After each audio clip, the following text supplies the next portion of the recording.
കൂട്ടുകാരെ എല്ലാവർക്കും സ്വാഗതം. ഇന്നത്തെ വീഡിയോ ഒരു പഴംപൊരി ഉണ്ടാക്കുന്നതാണ് കേട്ടോ. പഴംപൊരിയൊക്കെ ഉണ്ടാക്കാൻ എല്ലാവർക്കും അറിയാം. ഒരു വീഡിയോ ആയിട്ട് വന്നിരിക്കുന്നതൊന്നും തന്നല്ലേ. ഇതൊരു സ്പെഷ്യൽ പഴംപൊരിയാണ്. അല്പം പോലും എണ്ണ കുടിക്കാത്ത വളരെ ക്രിസ്പിയും ടേസ്റ്റി ആയിട്ടുള്ള ഒരു പഴംപൊരിയുടെ റെസിപ്പിയാണ് കേട്ടോ. വെറുതെ മാവ് മുക്കി അങ്ങ് പഴം പൊരിച്ചാലൊന്നും ടേസ്റ്റ് ഉണ്ടാവില്ല. ബാറ്റർ ഉണ്ടാക്കുന്നതൊക്കെ വളരെ ശ്രദ്ധിക്കണം. നല്ല കറക്റ്റ് ആയിട്ടുണ്ടെങ്കിൽ മാത്രമേ പഴംപൊരി ടേസ്റ്റ് ഉണ്ടാവുള്ളൂ. നമുക്കിത് നല്ല ഫ്രൈ ആയിട്ടും അല്ലെങ്കിൽ സോഫ്റ്റ് ആയിട്ടും ഒക്കെ പൊരിച്ചെടുക്കാം ഓരോരോ ഇഷ്ടത്തിന്.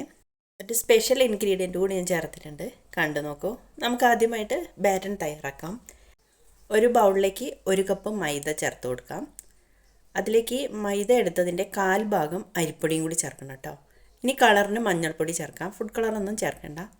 ഇനി അല്പം പഞ്ചസാരയും, മധുരം കുറവുള്ള പഴാണിച്ചാൽ കൂടുതൽ ചേർത്തോളൂ. അല്പം ഉപ്പും കൂടി.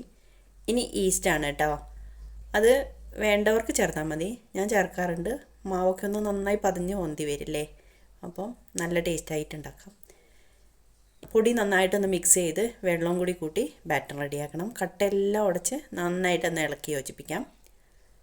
ഇതേപോലെ കൂടുതൽ ലൂസും ആവരുത്, കൂടുതൽ കട്ടിയും ആവരുത്. ഒരു അരമണിക്കൂർ നമുക്ക് റെസ്റ്റ് ചെയ്യാൻ വയ്ക്കാം.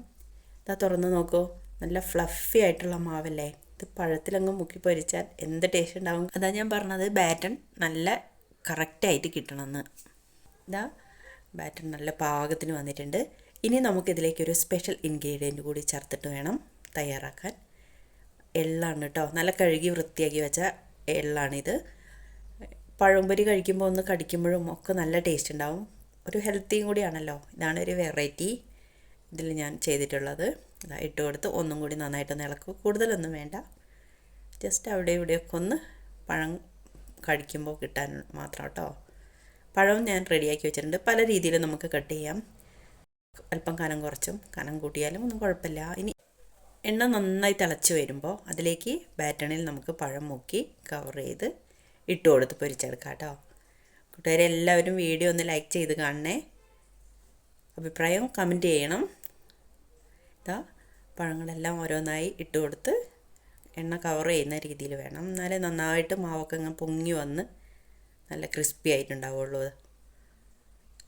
എല്ലാം ഇട്ട് നമുക്കൊന്ന് പതുക്കെ ഒന്ന് മറിച്ചിട്ട് കൊടുക്കാം കേട്ടോ. നല്ല ഗോൾഡൻ കളറാകുമ്പോൾ കൂടുതൽ വേണ്ടവർക്ക് അങ്ങനെയും ചെയ്തെടുക്കാം. നല്ല ക്രിസ്പി ടേസ്റ്റി ആയിട്ടുള്ള പഴംപൊരി ഇവിടെ റെഡി ആയിക്കൊണ്ടിരിക്കുന്നു. എല്ലാവരും ഉണ്ടാക്കി നോക്കൂ. അഭിപ്രായം കമൻറ്റ് ചെയ്യണം. ലൈക്ക് ചെയ്യാനും ഷെയർ ചെയ്യാനും മറക്കല്ലേ. സബ്സ്ക്രൈബ് ചെയ്യാത്തവർ ചെയ്യാൻ മറക്കല്ലേ കേട്ടോ. വീണ്ടും മറ്റൊരു വീഡിയോയുമായി വരാം.